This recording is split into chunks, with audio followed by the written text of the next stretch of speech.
Welcome to Washington and the Hill here on NewsNation. All the big 2025 players in the headlines tonight.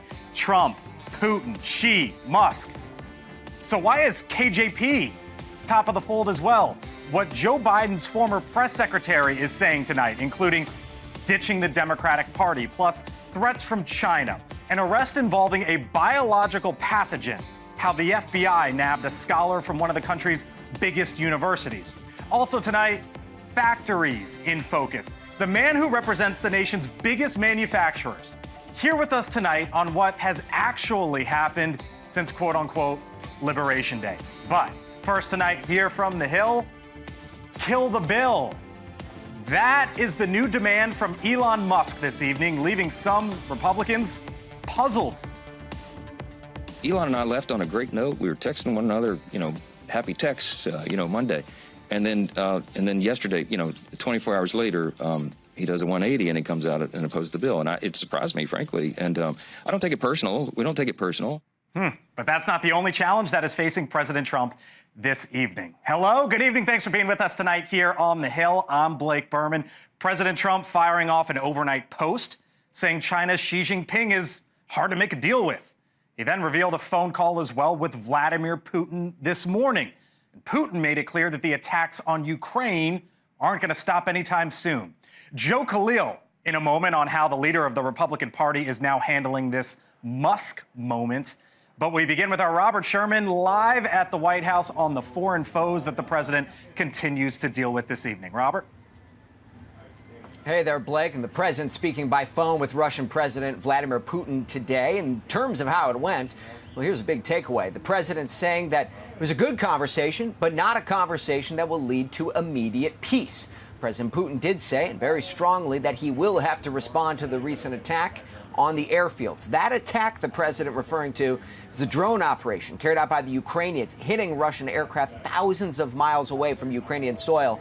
As the president remains hopeful a peace deal can be struck, the Russians are vowing to retaliate. And the president's own special envoy, Keith Kellogg, fearing that the risk of escalation is rising. Blake? Robert, there's also the conversation between the Chinese and the U.S. and what President Trump had to say about that this morning.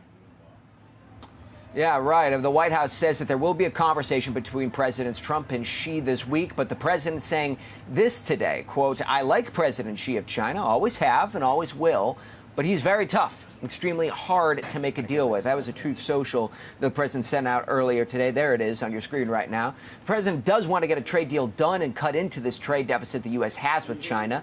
But so far, both countries are digging in, accusing the other of trade violations and holding out. Blake? Robert Sherman live on the North Lawn tonight. Robert, thank you. And then there's up on Capitol Hill. The White House now has a new dilemma. How to get Elon Musk to stop trashing the president's key legislative item. Musk, who left his role as a special government employee just last week, posting today on his platform that lawmakers should kill the bill. Our Joe K live tonight up on the Hill. Joe? Yeah, and I can tell you that's not going to happen, but it's something they've got to contend with. For the second day in a row now, Senate Republicans have been meeting behind closed doors, trying to hammer out this big, beautiful bill. We were told today they made some incremental progress from senators afterwards, some smaller things they handled. The bigger questions like, can they cut more spending? Can they avoid adding to the deficit? That still needs to be worked out. One senator told me, look, we got like 53 guys and like 75 different viewpoints. So obviously that's going to be a challenge for them. Elon Musk is the elephant in the room. Listen to Speaker Mike Johnson this morning about this. I talk to President Trump, all the time, multiple times a day. Obviously, we've talked about this. As you know, he's not delighted that Elon did a 180 on that. But look, I don't know what happened in 24 hours. Everybody can draw their own conclusions about that, okay? But I look forward to talking to my friend about it again, and I'm not upset about it.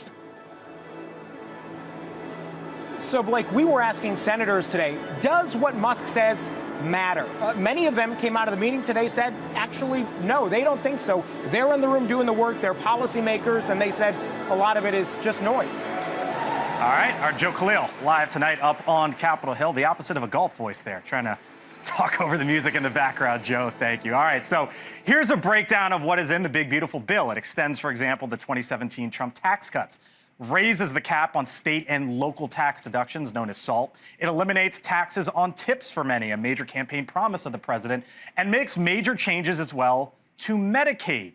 But the bill is more than 1,000 pages long. There's a lot in there, as you might imagine. Here's just a few things we saw that you might not have heard about in other places. For example, it introduces a new fee for asylum seekers.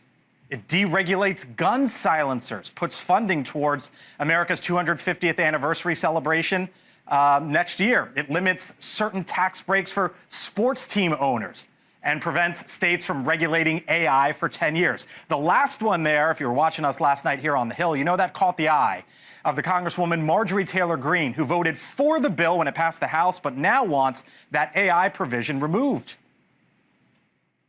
I find it so problematic that I'm willing to come forward and admit that those are 2 pages that I didn't read, because I never want to see a situation where state rights are stripped away. I think we have to protect states' rights to be able to regulate and make laws that they need to make for their states.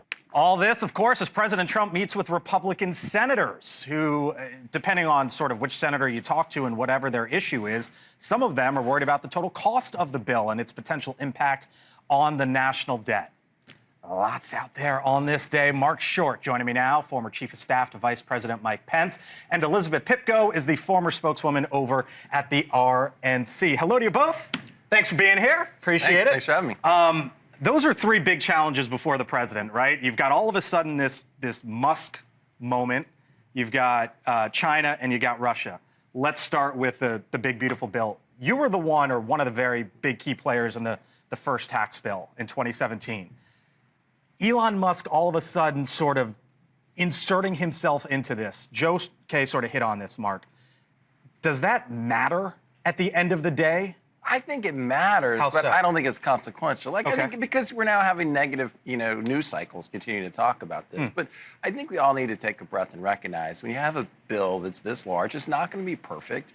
But the reality is that the alternative of having a $4.5 trillion increase on the American people is a very negative consequence. And so I think there's a lot to be supportive. You're talking about if the bill isn't passed and then taxes There's a lot to be supportive. And I think it's a little bit rich for a guy who made his fortune on the back of American taxpayers with subsidies to electric vehicles and direct payments from the federal government for his space initiatives to all of a sudden say the bill has too much pork in it. So there you go. You're a little leery of Musk, right? And I guess this is sort of the new. Is this a new friction within the Republican Party? No, I think that Musk did a great service with Doge. I think it's great to find spending cuts, but at the same time, I think it's hard for him to be in a position of saying the bill has too much pork when his whole fortune has been created off the backs of American taxpayers. This came out of nowhere. I don't know if it came out of nowhere, but it's just sort of here. I mean, he was there in the White House getting the key to the White House just a handful of days ago, and now you got Mike Johnson being like, what happened in the last 24 hours? Right. I don't think this means he wouldn't still get a key to the White House, right? People disagree. Elon Musk is not a lifelong Republican. I don't even know if he's a Republican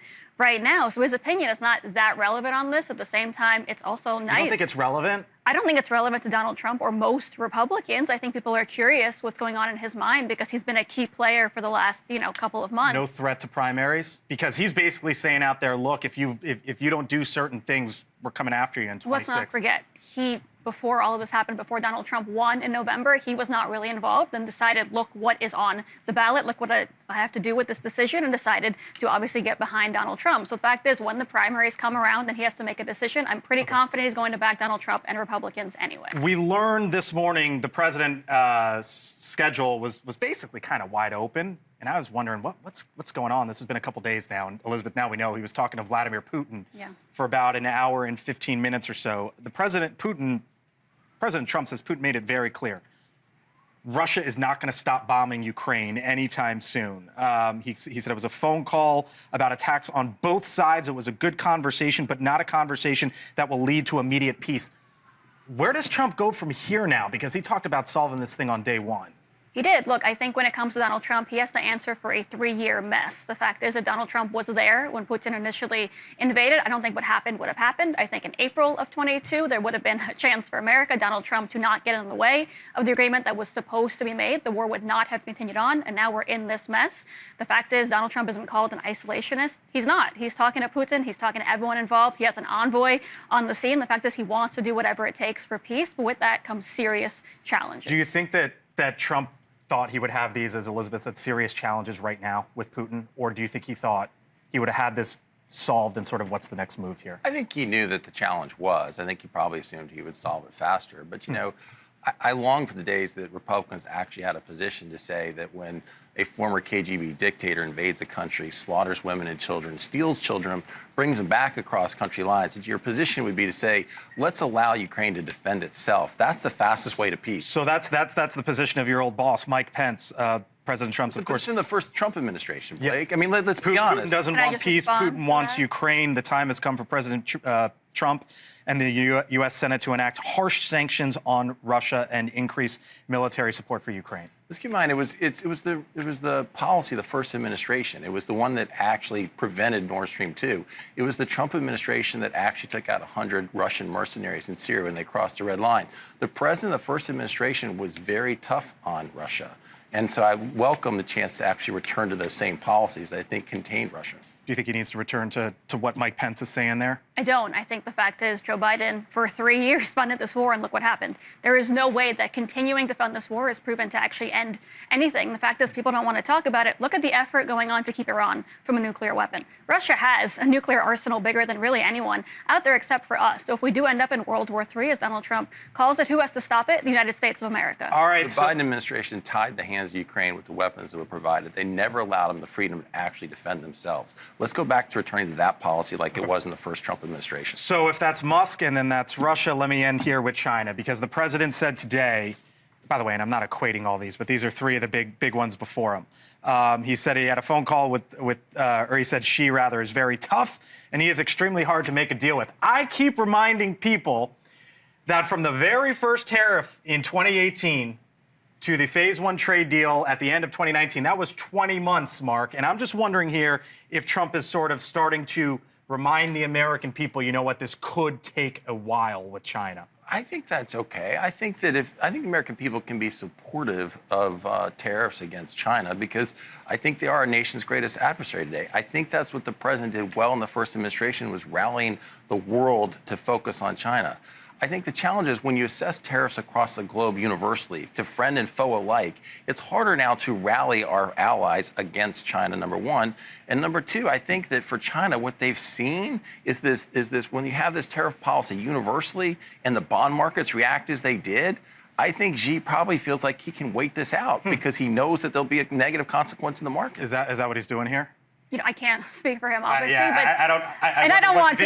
No, I know. No, but the fact is we have a lot of issues with China, right? We're not just talking on tariffs. We're talking about the threat that is China, the fact that you're talking about Ukraine, the fact that most of our defense, let's say our resources that were spent being given to Zelensky in Ukraine are now missing, and we don't have them to support what's going on in China to try to protect Taiwan, to get involved. The fact is it's a very complicated situation. Donald Trump was not put in an easy spot, but I think if anyone... He did bring the tariff issue, though, onto himself. 100%. He's talked about it for how many, 40, 50 years that he was going to, and the fact is it takes some time to clean up the last mess and fix the future. Two different voices within the party of power right now. Elizabeth, Mark, see you both later in the show. Appreciate it. Still to come tonight. Here on the Hill, manufacturing in this country, where does it stand right now? 2 months after Liberation Day, as the president called it. The man who speaks for the nation's top manufacturers. Live with us tonight here on the Hill. Plus, they say don't mess with Texas. Well, tonight, the Lone Star State is sending a strong message to U.S. adversaries. We'll explain what's going on down there. And did you see this one today? She was once the press secretary for the former president. So why is Karine Jean-Pierre now saying she's done with the Democratic Party? Welcome to Washington. I thank you for being with us tonight. I'm Blake Burman. You're watching The Hill. We're back in 4 minutes. See you on the other side.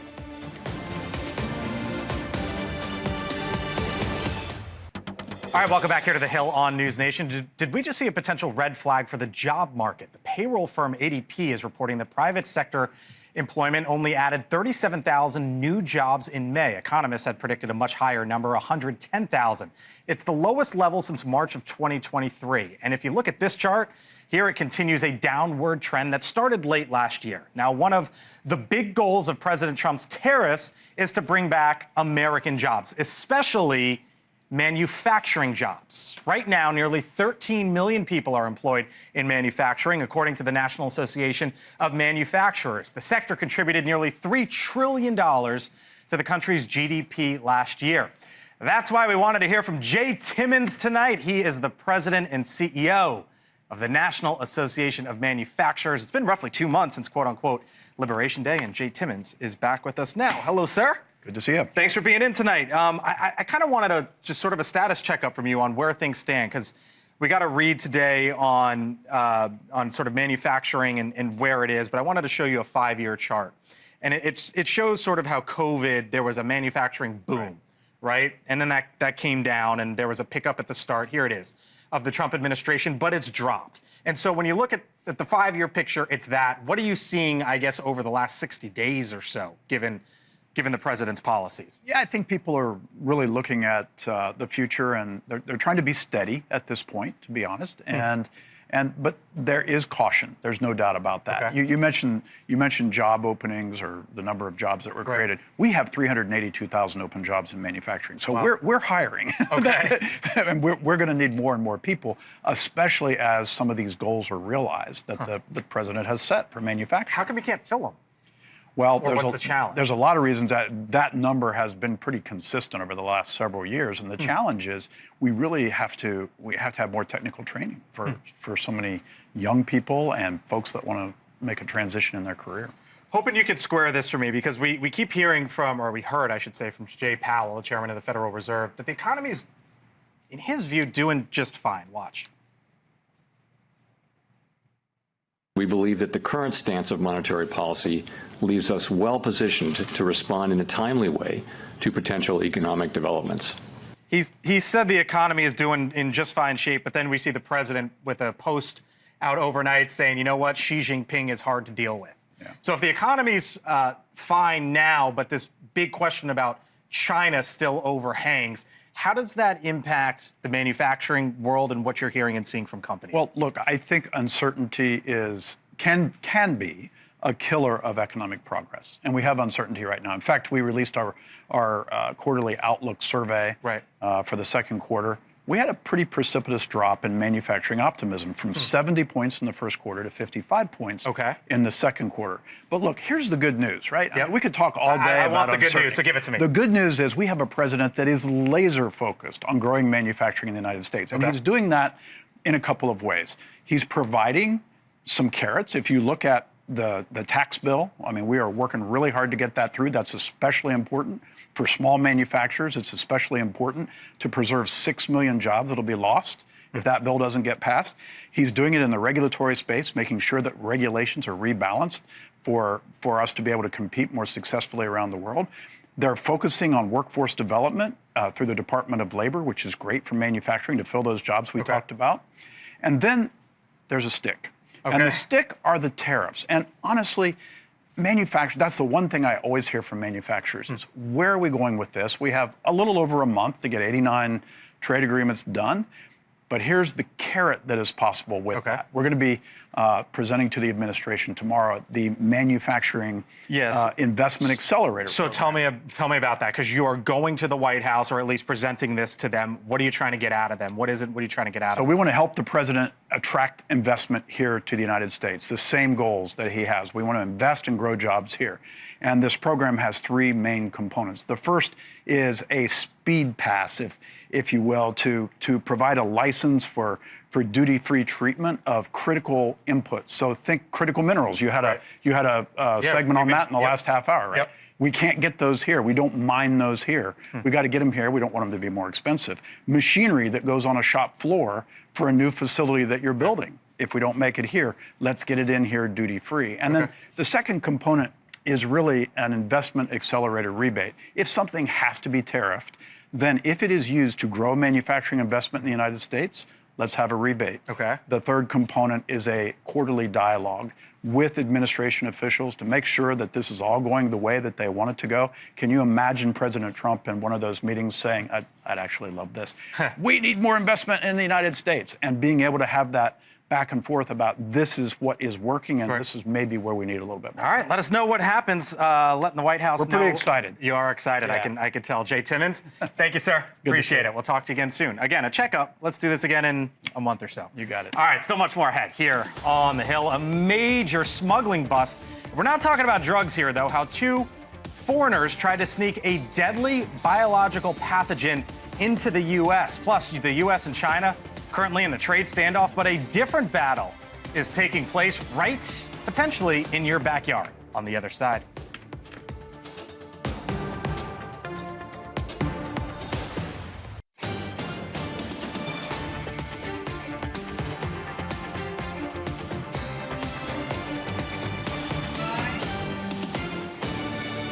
All right, welcome back here to the Hill on NewsNation, 6:30 here on the East Coast and in Washington. And tonight there are new threats front and center from China. The FBI just arrested a couple with ties, it says, to the Chinese Communist Party, arrested for allegedly smuggling a deadly biopathogen called Fusarium graminearum into the U.S. The U.S. Attorney's Office says they tried to smuggle it through Detroit's main airport so they could conduct research on it at a lab at the University of Michigan. Now, the fungus is classified as a potential agroterrorism weapon and causes millions of dollars in damage to ag every single year, plaguing things like wheat, barley, and rice. It also causes liver damage and reproductive defects in humans and in livestock. Now, dealing with the possible threat of Chinese land ownership in the U.S., it's now a top priority in many spots across the country. Texas, for example, taking action now by joining 26 other states that have laws on the books restricting foreign land ownership. And in Texas, the legislature there just passed a bill preventing land ownership by anyone tied to the governments of China, North Korea, Iran, and Russia, and really gives even more latitude than that potentially as well to the governor. Now, Texas is one of many states that has Chinese-owned land next to military bases there, which often raises the question about what is going on, and the state often keeps its eyes on it, trying to figure it all out. Joining us live here on the Hill is Dawn Buckingham. She is the Texas Land Commissioner, with us once again here on the Hill. Thanks for coming in tonight. You're in town? Yes, stopping by. Be in D.C. and be on with you. Of course. So you have this bill in Texas. Greg Abbott, the governor there, expected to sign it. It goes further by saying, you know what, it's not just China, Iran, North Korea, Russia, as I understand it, but really any sort of area that the governor deems, you know what, we don't want people from these countries buying land.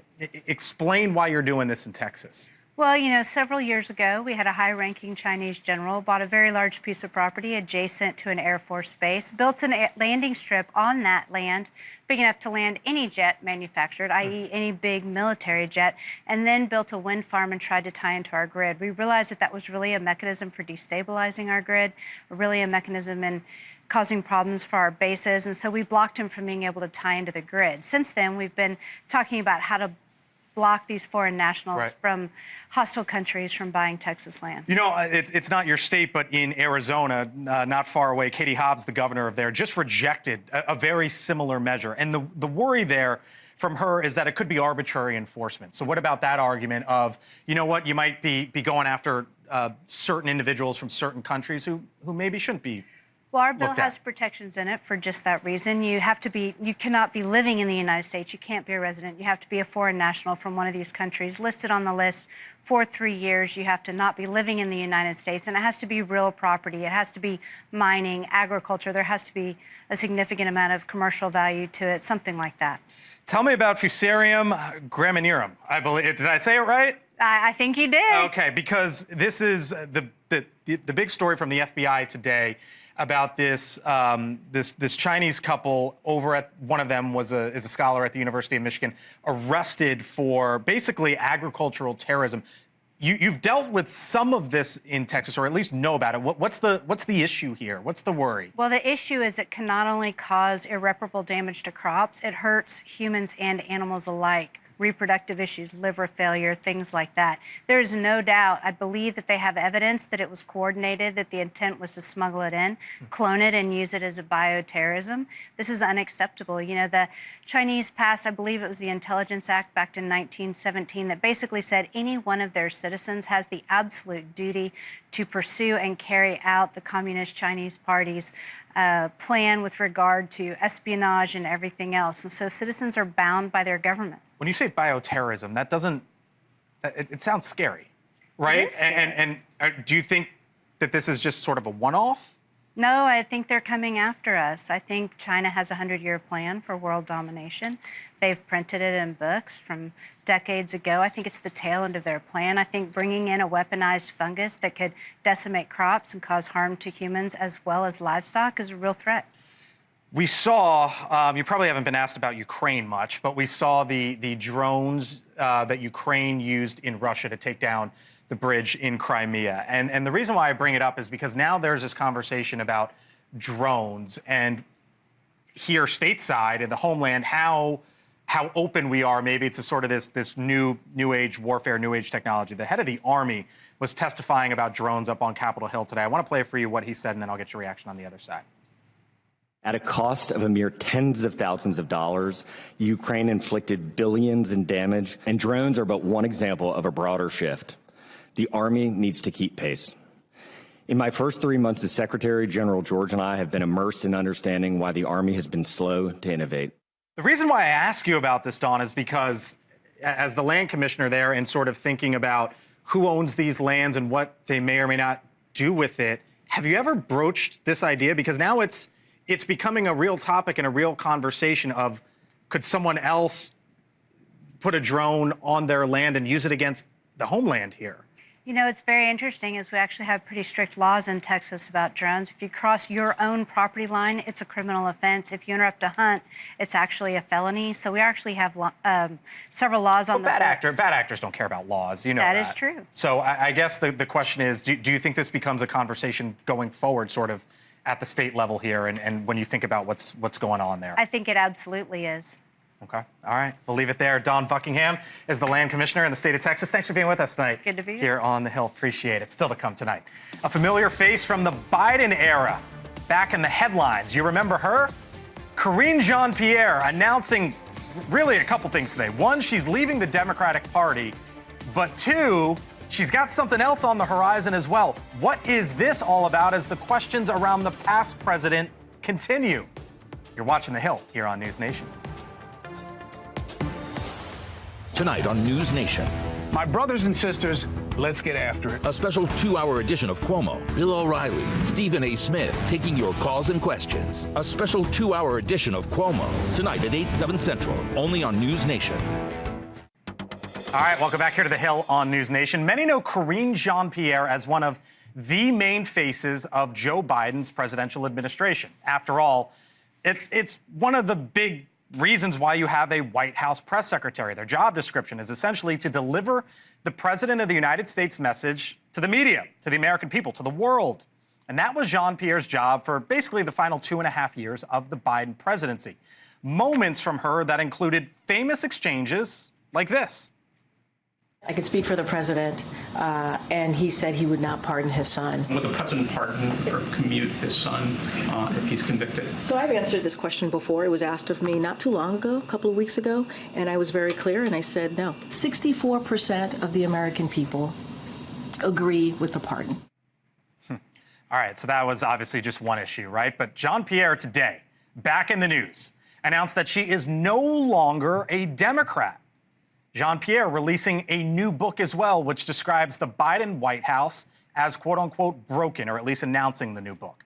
She now describes herself as an independent and chastises the two-party system, at least according to sort of the preview of the book. Now, it raises all sorts of questions, as you might imagine, not limited to, is the move part of a trend? Or is she trying to cash out and distance herself from a growing mess? Now, if you wanted to give her the benefit of the doubt here, here's part of the argument. There is an upward trend in those who just loathe predictable partisan politics. After all, we hope that's one reason why you watch this show. In 2024, for example, Gallup reported that those who identify as independents hit 43%. which had skyrocketed 12 points in just 2 decades when it was 31% in 2024. But the timing here in many ways beyond notable. For example, today alone, the Congressman James Comer, chairman of the House Oversight Committee, sent out letters again seeking interviews with 5 of the top advisors around President Biden as the questions mount about the former president's mental capacities and who might have known what when, along with whatever they might have witnessed. Full panel here with me now. Mark Short, former chief of staff to the Vice President Mike Pence. Lindsey Granger, NewsNation contributor. Elizabeth Pipko was a former spokesperson for the Republican National Committee. Kurt Bardella, NewsNation contributor, Democratic strategist. Hello to you all. Thanks for being here. Anyone have an idea who I'm going to start with? This guy, because you did it. You did something similar, but different. Yes. Explain and sort of your lens on this. In early 2016, yes, I left the Republican Party. Okay. I left because I felt that the party was going to go into a direction that did not align with the values that made me a Republican in the first place, mainly the belief that we should have checks and balances in our government, that we should have an immigration system that welcomes others in a controlled, responsible way. The party changed. I always say, I didn't leave the Republican Party. The Republican Party left me. And we see every day now how the party of today, as they about to vote on a bill that blows up the deficit even further, has completely changed its course on so many issues. It's another thing to leave a party after it's already happened and you were one of the key components of that, or to write a book saying, I don't like what happened and I had nothing to do with it, so don't blame me. So what should she have done then? Because from your vantage point, the difference is she had one of the most preeminent, most prominent jobs in politics and television of any kind. If you know something is wrong or broken and you have a front row seat to it, stand up in real time and say so. I have no tolerance, and this is true for both sides of the aisle. If you were part of Trump 1 and at the end of it you went out there and wrote a tell-all saying how horrible it was, but you wrote shotgun the entire time, shut up. If you wrote shotgun to the Biden presidency and you're out now saying it was a disaster, everyone hated each other, nobody knew what was going on, you were there. You were one of the most visible people of this presidency. You could have stood up in real time saying, American people need to know this right now. Here's part of it, Lindsey. It was her job to go up to the microphone. Right. Right? It was not her job exactly 3 months ago to the day to show up on The View and talk about Democrats as we, and then say, quote, I don't want to rehash the past. I don't think that's a good idea.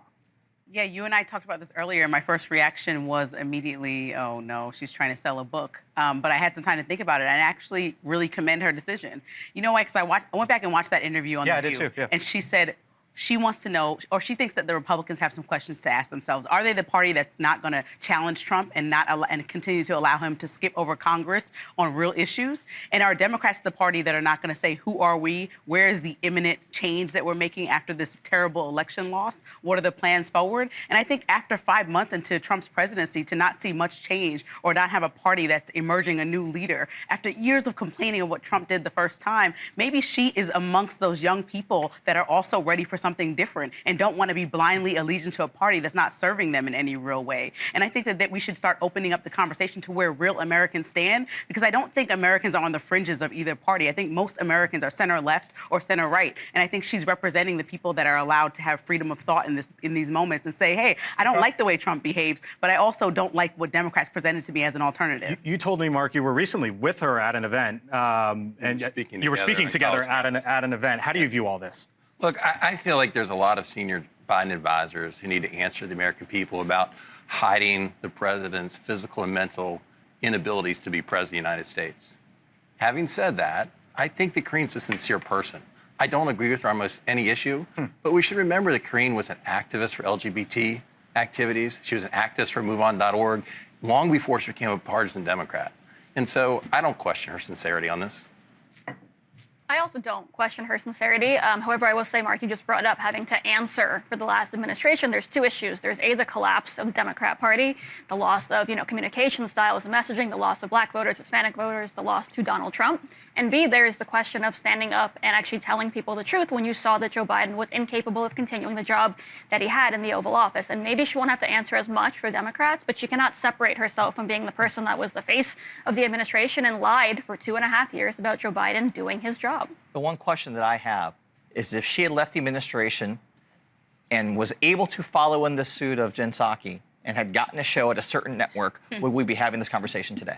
But perhaps I'm thinking that perhaps she saw what happened to Joe Biden, and maybe there's a part of her that still doesn't think that was the right solution. And so that's a whole different conversation to then continue to double down and defend him. Maybe she doesn't agree with the cognitive loss accusations. Maybe she thinks that recent book is not acceptable. So that's coming, though, because here are the five Biden former Biden staffers called on by James Comer. Ron Klain, White House Chief of Staff. Anita Dunn, Senior Communications Advisor. Mike Donnellan, Advisor. Bruce Reed, Deputy Chief of Staff. Steve Ricchetti, Advisor. People are going to start to know those faces and know those names, Lindsay. They weren't household names, but that's coming, right? Right.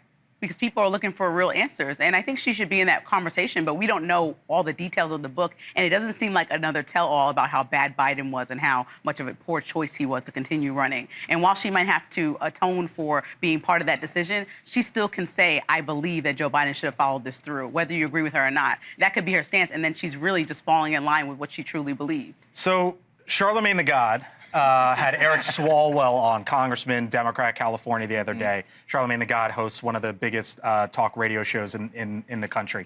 Here's what he asked him, quote, or roll it. Why should we ever trust the Democratic Party after they lied to us so long about President Biden? And I'm big on this because I just read the original Senate. I'm just like, I don't see. I think that Democrats have tried every strategy except for two things: honesty and courage. Well, I mean, Swalwell was lied to the American people about sleeping with Chinese spies. Is that the person we should be talking to? Come on. I mean, come on, seriously. No. Is that really the best person? I think the reason why I played that is because that's the question that is going to be put before Democrats going forward, is about honesty and about courage. Right, and look, for me as a Republican, I want the party to succeed, but I want America to succeed first. We need two strong parties. If anything can make the Democrats shape up, it might be this prominent phase. Do we need two strong parties? We do. Because I think the American... While we have a two-party system, we need two strong functioning parties. How do you answer that? If you were sitting there in that seat, you answer it how? I think I tell the truth. I mean, Eric actually had an anecdote that was in, I think, the Tapper book about having this interaction with the president at one of the public events they had, might have been like the Easter egg roll or whatever, and he thought that, he doesn't really have it. So I think you have to own it. You have to go. I think if I'm a Democrat that defended Biden and now is like kind of looking foolish, I go, you know what?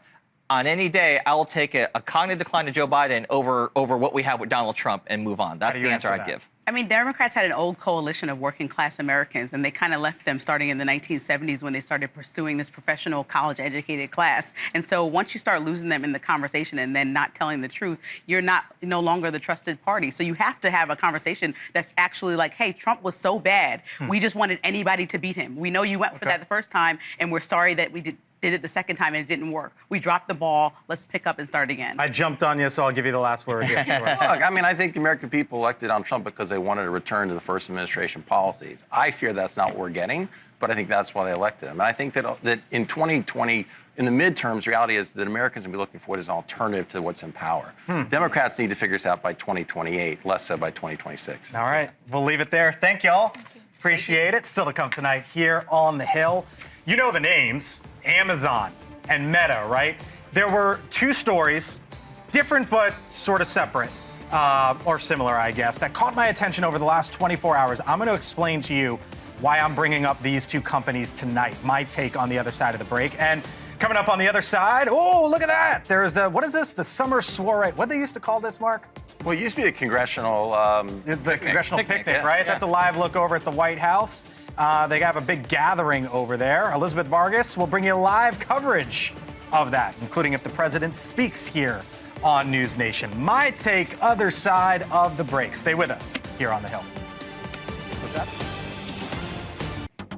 All right, welcome back here to The Hill on NewsNation. Live look at the White House. There was a big meeting over there at the White House just a little while ago as Republicans are now trying to figure out how to go about passing the big, beautiful bill in the Senate with the backdrop now of Elon Musk torching the bill, saying today, quote unquote, kill the bill.